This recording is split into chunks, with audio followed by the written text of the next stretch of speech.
फुटबलको महाकुम्भ विश्वकप फुटबलका 10 रोचक तथ्यहरू जान्नको लागि यो भिडियो अन्तिमसम्म हेर्नुहोला।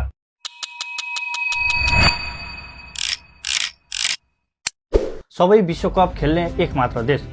ब्राजिल विश्वकपको इतिहासमा सन् 1930 देखि सबै संस्करणहरूमा छनौट भएर खेल्ने एकमात्र राष्ट्र हो। उसले अहिलेसम्म कुनै पनि विश्वकप खेल गुमाएको छैन। चोरी भएको ट्रफी कुकुरले फेला पारेको। सन् 1966 को विश्वकप अगाडि बेलायतमा सक्कली विश्वकप ट्रफी चोरी भएको थियो।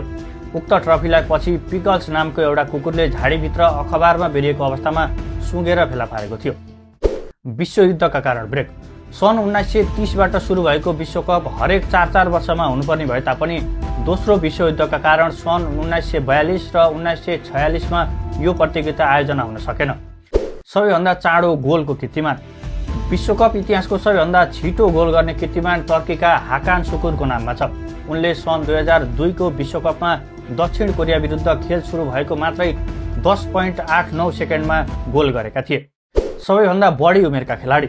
इजिप्टका गोलकिपर एसाम एल हडारी विश्वकप खेल्ने सबैभन्दा बढी उमेरका खेलाडी हुन्।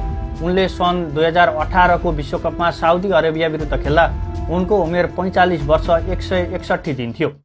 पेलेको कान्छो कीर्तिमान।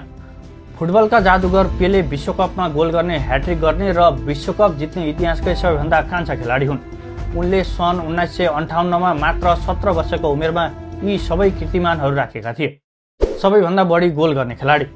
विश्वकपको इतिहासमा व्यक्तिगत रूपमा सबैभन्दा बढी गोल गर्ने कीर्तिमान जर्मनीका मिरोस्लाभ क्लोजोको नाममा छ। उनले विभिन्न विश्वकप संस्करणहरूमा गरी कुल 16 गोल गरेका छन्। एकै खेलमा सर्वाधिक गोल। सन् 1954 को विश्वकपमा अस्ट्रेलिया र स्विजरल्यान्ड बीच भएको खेलमा कुल 12 गोल भएको थियो, जसमा अस्ट्रिया 7-5 ले विजयी भएको थियो।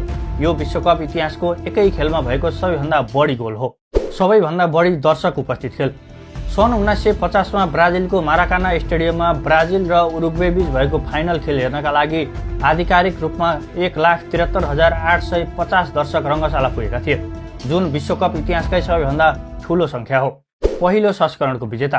सन् 1930 मा भएको पहिलो विश्वकपको आयोजना उरुग्वेले गरेको थियो र फाइनलमा अर्जेन्टिनालाई हराउँदै पहिलो विश्वकपको उपाधि पनि उरुग्वे आफैले जितेको थियो।